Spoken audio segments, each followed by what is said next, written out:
Bienvenue à Destination WDW, épisode express. Donc, si vous nous découvrez avec cet épisode, bien, sachez qu'il y en a plein qui existent, plus de 780 sur notre site web destinationwdw.ca et plusieurs épisodes sur toutes les plateformes de balado. Je m'en vais rejoindre immédiatement Paul qui est avec moi. Salut Paul! Salut Jean-Philippe, ça va bien? Très bien toi? Ça va toujours bien. Je me remets à peine d'un gros voyage, là, mais on va. Ouais, c'est ça. On est prêt pour donner des conseils, justement, à tous nos auditeurs. Effectivement. Donc, si vous voyagez ce mois-ci en juillet ou si vous prévoyez, oui, voyager en juillet dans les années à venir, aujourd'hui, on va faire le tour rapidement de ce qu'il y a à savoir et à considérer pour le mois de juillet. On va commencer par l'horaire des parcs pour cette année, donc en 2023. De ne pas oublier que pour les horaires qu'on vous donne aujourd'hui, pour les gens qui séjournent dans les hôtels Disney, vous avez un early access, en fait 30 minutes avant tout le monde d'entrer dans les parcs en priorité. Du côté de Disney's Animal Kingdom, ça va varier en fait. Ça va être ouvert de 8h à 19h du 1er au 15 juillet et ensuite de 9h à 19h à partir du 16 juillet. Du côté de Disney's Hollywood Studios, c'est 8h30 à 21h du 1er au 15 juillet et de 9h à 21h à partir également du 16 juillet. Epcot, beaucoup plus facile. C'est facile à retenir, Epcot. Hein? C'est pas mal toujours la même chose. 9h à 21h. Par contre, il va y avoir des heures supplémentaires en soirée pour les gens qui sont dans les hôtels de luxe les 3, 10, 17, 24 et 31 juillet. Donc, quand même intéressant à ce niveau-là. Et du côté de Magic Kingdom, pas mal la même chose pendant tout le mois, c'est-à-dire 9h à 22h, à part 4 exceptions, c'est-à-dire les 3, 4, 10 et 12 juillet, où ça va fermer, oui, à 23 heures. Sinon, également des heures supplémentaires en soirée pour les gens qui sont dans les hôtels de catégorie de luxe, les 5, 12, 19 et 26 juillet. Côté des parcs aquatiques, Blizzard Beach est toujours fermé et c'est le Typhoon Lagoon qui est ouvert actuellement pour l'été. Paul, tu vas nous parler en fait des prévisions de foule pour le mois à venir. Ouais, ben en fait, le mois de juillet, ça ressemble beaucoup au mois de juin au niveau des foules, donc ça va être un achalandage moyen à élevé. Et étonnamment, cette année, habituellement, le 4 juillet, c'est une grosse journée. En fait, habituellement, c'est la journée la plus occupée de l'année. Cette année, ça reste genre élevé, mais faible élevé, là, tu sais, genre vraiment Ouais. dans le bas de. Fait que en fait, c'est ce qu'on a pu voir aussi au mois de juin. C'est le même genre de foule une foule régulière finalement pratiquement là, qu'on peut avoir à cette période de l'année, même pour le 4 juillet. Donc, ben, c'est une bonne nouvelle parce que ben, tu sais, pour nos visiteurs qui n'ont pas pensé finalement Ouais. que ça serait le 4 juillet, tu sais, t'arrives là, puis ah oui, c'est vrai, c'est la fête des Américains, puis les parcs, c'est rempli à capacité, puis tout ça. Cette année, on peut s'attendre à ce que, tu sais, ça reste des prévisions, là, mais on peut s'attendre à ce que ça va être, sans dire tranquille, là, mais plus tranquille qu'à la Oui, ben normale en fait, c'est la pour cette tendance des date-là. dernières années. C'est la tendance des dernières années. J'ai l'impression que c'est une fête qui se fête de plus en plus en famille, puis beaucoup de choses sont C'est organisées ça. dans les quartiers et tout ça. Donc, ça a un impact intéressant justement pour les gens C'est qui ça. vont à Disney pendant cette période-là. Tranquillement. En fait, je pense que c'est depuis le retour de la pandémie là, qu'on peut constater ça. Là, Mhm. tu sais, alors que par le passé, c'est ça. C'était les journées comme les plus folles de l'année. C'était le 4 juillet. Puis la journée avant, la journée après, genre. Tandis que là, ben là, c'est ça. Ça, c'est tant mieux finalement. Ouais. Fait que c'est ça. Fait que puis sinon, même il y a des journées là, qu'on peut s'attendre à un achalandage assez bas là, dans les parcs. Donc, ça reste un beau mois au niveau de l'achalandage. Oui, pour cette année, c'est comme un peu. On dirait qu'on est à. Ouais, c'est ça. Tu sais, l'an dernier, c'était le 50e, là, c'est terminé. On dirait qu'on a une espèce d'accalmie un peu au niveau des parcs. On le Mhm. voit pour les réservations pour l'été du côté de Disney. Ouais. C'est moins élevé que les autres années. Donc, bon, on se prépare pour l'année qui s'en vient avec le retour des plans repas et tout ça, j'imagine. Donc, c'est un beau mois pour y aller cette année, juillet 2023. Côté météo, là, on est vraiment là, dans les mois les plus chauds de l'année. Là. On l'a vécu un Oui. petit peu, nous, le mois dernier. Ben, en fait, il y a quelques semaines, quand on est allés ensemble du côté de Disney. Donc, c'était très, très, très chaud. On parle de maximum toujours autour de 32. Là, ça va les maximums sont rarement en bas de 29 là, pendant le mois. Puis Mhm. ça peut aller même jusqu'à 34. Puis là, on parle sans compter le facteur humidex et tout ça. Là, donc, c'est vraiment comme les moyennes. Euh, Sinon, tu sais, en fait, voyons, les degrés les plus bas, les minimums, oui, tu sais, c'est minimum, tu sais, 24, là. Donc, tu sais, on s'entend qu'on se lève le matin, il fait à peu près 24, là. Donc, c'est quand même des Ouais, c'est journées ça. qui sont très, très, très, très chaudes. Puis, normalement, la journée la plus chaude de l'année du côté d'Orlando, c'est le 22 juillet. Donc, d'année en année, c'est toujours à peu près là que c'est la journée la plus chaude. Donc, si vous êtes là pendant la semaine du 22 juillet, amenez-vous des gourdes. Tu sais, c'est important de boire là, souvent pendant la journée. Là. Ouais, ouais, ben, puis, tu sais, un truc aussi, là, les, les, les, les comptoirs services rapides donnent de l'eau gratuitement, de l'eau glacée dans des verres si on le demande. Donc, Ouais, on peut remplir nos bouteilles d'eau pour si on n'aime pas le goût des fontaines d'eau à Disney. Et aussi, les fontaines d'eau ben, sont pas refroidies. Donc, si on veut de l'eau froide, c'est un bon truc. Là, c'est l'eau filtrée des machines Coca-Cola. Donc, c'est un petit truc comme ça en passe. tout à fait. Sinon, ben, côté précipitation, il faut s'attendre à peu près à des averses à tous les jours ou à peu près. Là. Mhm. Mais de très courtes averses. Là, c'est assez rare là, qu'il y ait des journées complètes de pluie. Ça peut arriver, bien sûr, mais assez rare quand même pour le mois de juillet. Par contre, il faut s'attendre à quelque part dans le milieu de l'après-midi à avoir un très, très gros orage et ça à peu près à tous les jours. Donc, c'est la température, oui, qui est prévue là, pour le mois de juillet.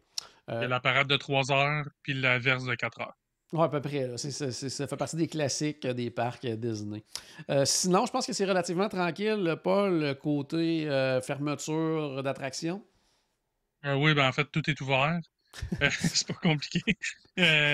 Disney concentre beaucoup leur rénovation dans les périodes les moins achalandées de l'année. Donc, généralement l'hiver. Fait que quand on arrive à l'été, tout est ouvert. Ben là, c'est sûr que les gros travaux qui sont en cours, comme du côté de ben, Tiana Bayou's Adventure, là, qui est évidemment OK, pas en ouvert, bien sûr. construction. Donc, c'est Ouais. fermé. Là. Splash Mountain, ne faites pas le saut, il est pas là. Mais c'est pas une fermeture pour des réparations, là. C'est un makeover complet, là. Donc, c'est pour ça qu'on le compte pas vraiment. Mais sinon toutes les attractions qui devraient être ouvertes sont ouvertes. Ouais, À moins qu'il arrive des choses en cours de mois. tout à fait. Incluant le Rock'n'Roller Coaster là, qui est réouvert. En fait, on a pu même Ouais, le c'est ça, faire dans là. les dernières semaines. Il Là. a joué un peu au yo-yo au mois de juin, là. Il est ouvert, il était fermé, il est ouvert. On savait plus, là, mais ouais, c'est ça. Là, il est ouvert. Excellent. Pour les événements spéciaux maintenant pendant le mois de juillet, entre autres, il y a la fête à Stéphane pendant le mois de juillet, donc on le salue. Ça, c'est vrai. Sinon, ben, pour la journée du 4 juillet, tu en as parlé tout à l'heure, bon, c'est la fête aux États-Unis, journée de l'indépendance et tout ça. Qu'est-ce qu'il y a de spécial du côté, en fait, de Epcot le 4 juillet? Après Epcot Forever, il va y avoir une espèce de petit feu d'artifice supplémentaire qui Mhm. s'appelle The Heartbeat of Freedom, donc qui va suivre justement le spectacle régulier de Epcot Forever. Du côté également du pavillon américain, la troupe vocale Voices of Liberty qui va faire plusieurs apparitions pendant la journée avec des chansons vraiment là, tirées, des chansons classiques américaines. Là, ils n'iront pas piger dans les chansons Disney et compagnie. Là. Ils s'en vont vraiment dans les classiques américains. Et sinon, du côté de Magic Kingdom, on va avoir Disney Celebrate America, a 4th of July Concert in the Sky, donc qui est le feu d'artifice spécial du 4 juillet, qui est présenté en fait à deux reprises, le 3 juillet et le 4 juillet. Le 3, c'est un peu la répétition pour le 4, mais c'est aussi pour pouvoir répartir les foules, justement, pour éviter que le parc soit vraiment, vraiment bondé le 4. Donc, on divise ça en deux soirs. C'est présenté à 21h20. Fait intéressant également pour les deux soirées, tout de suite après également, il va y avoir des DJ un peu partout dans le parc, donc party dansant dans les parcs. Donc ça, c'est quand même intéressant comme ajout. À noter que bien sûr, Happily Ever After ne sera pas présenté ces deux soirées-là parce que c'est justement le spectacle vraiment du 4 juillet qui est présenté. Sinon, pour le 4 juillet, c'est pas mal, ça fait pas mal le tour. C'est vraiment les deux parcs là, où on concentre les activités du 4 juillet. Sinon, un autre fête à mentionner, c'est du côté d'Epcot, cependant, parce qu'on sait que le 14 juillet, ben c'est la fête du côté de nos amis français. Donc, c'est du côté d'Epcot que ça se souligne au pavillon de la France. J'imagine qu'ils vont Sinon, faire de quoi le 1er juillet aussi? Ouais, probablement. Je ne sais pas qu'est-ce qu'ils font au pavillon du Canada, mais je sais qu'en pavillon de la France, il y a toujours un petit événement, là, Ouais. sans que ça soit super annoncé ou quoi que ce soit. Il y a toujours un petit quelque chose là, qui peut être vu là-bas. Sinon, le Flower and Garden Festival est pas mal à sa fin pendant le mois de juillet. Il reste quelques spectacles également du Garden Rocks. On a Living Color le 1er juillet. Il y a Wang Chung les 2 et 3 et Evolution Motown les 4 et 5 juillet. Et le festival se termine le 5 juillet. À la fin du mois, on ne reste pas sans festival très longtemps du côté d'Epcot. Le 27 juillet, c'est le Food and Wine Festival qui débute. Également des spectacles. En fait, vu que ça commence le 27, il y a des spectacles le 28 et 29. C'est Orianti qui est le nouvel artiste là, en fait pour cette édition-là qui n'est jamais venu. Et Forking Plus Country également les 30 et 31 juillet qui sont également une nouveauté cette année à l'horaire. Sinon, il y a des soirées H2O du côté de Typhoon Lagoon. Ces soirées-là avec billets spéciaux pour avoir accès au parc aquatique en soirée et de l'animation, tout ça. Ça, c'est les 1, 3, 8, 15, 22 et 29, je crois, de mémoire. Sinon, il y a des After Hours, seulement du côté d'Epcot, cette fois-ci, les 6, 20 et 27 juillet. Et dernière chose que je voulais mentionner dans les événements spéciaux également, c'est le Disney Springs Flavors of Florida, donc qui est présenté pendant tout le mois de juillet. Ça déborde également. Ça commence, je pense, en juin, ça se termine à quelque part en août également. C'est une espèce de petit mini-festival, si on veut, du côté de Disney Springs. Il va y avoir plusieurs restaurants qui vont avoir des menus spéciaux où on met en vedette des aliments de la Floride, en fait. Puis habituellement, c'est comme un élément là, par resto. Ça peut être un dessert, ça peut être une boisson, ça peut être un sandwich spécial, quoi que ce soit. Je sais qu'ils ont un burger spécial du côté de Deluxe Burger. Donc, toutes des choses comme ça du côté, justement, de Disney Springs. Mais également, ce qui est le fun, c'est qu'il y a des séminaires également qui sont présentés auxquels on peut assister. Le 7 juillet, entre autres, il y a George Meliotes, qui est le fameux, en fait, le Wine Bar George, là, c'est lui le George du Wine Bar George. Donc, on peut s'attendre à une présentation en lien avec les vins, j'imagine. Sinon, le 21 juillet, il y a Art Smith, bien sûr, chef Art Smith Homecoming, qui va faire une présentation. Le 28, il y a Steve Lewis, en fait, qui est le créateur de Gideon, les fameux biscuits là, qu'on voit toujours dans les photos du côté des différents réseaux sociaux. Les gens aiment beaucoup mettre en valeur ces biscuits-là.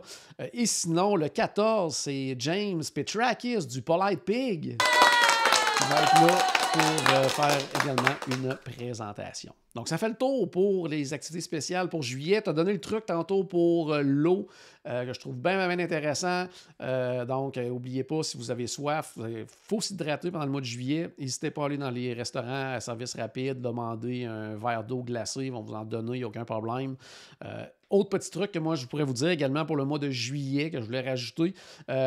Étant donné qu'il fait très chaud, mais souvent, la période qui fait le moins chaud pendant la journée, ça va être tôt le matin. Puis étant donné que c'est l'été et tout ça, les gens sont vraiment plus en mode vacances. Souvent, ça va être la période où il va y avoir le moins de monde dans les parcs également. Donc, si vous prévoyez, exemple, faire un déjeuner personnage, essayez de le transformer en brunch. Repoussez-le un petit peu là, dans vos réservations pour en faire un brunch ou sinon une journée que vous allez soit dans un parc aquatique ou une journée que vous avez prévu faire une pause, mais prenez justement une réservation pour un déjeuner personnage dans une de ces journées-là, parce que ça vaut la peine justement de profiter des matins qui sont un petit peu moins achalandés et un peu moins chauds également dans les parcs. Donc, ça fait le tour pour le mois de juillet. Donc, encore une fois, malgré la chaleur, je pense que c'est vraiment le point majeur à prévoir. Donc, il faut le prévoir, s'amener des bouteilles d'eau, s'amener des choses pour se rafraîchir, ne pas oublier de boire régulièrement, mais sinon, c'est un très beau mois. Puis comme tu l'as dit, avec toutes les attractions sont là parce que c'est les gros mois d'été, c'est là que les gens sont sur place. Donc, encore une fois, un très beau mois pour y aller. Ben, merci beaucoup, Paul. Merci à toi, puis bon voyage à tous ceux qui voyagent ce mois-ci. Excellent. Donc, à la maison, j'espère qu'on a ajouté un tout petit peu de magie dans votre journée. N'oubliez pas, bien sûr, que tout a commencé par une souris et on se reparle très bientôt. Salut tout le monde.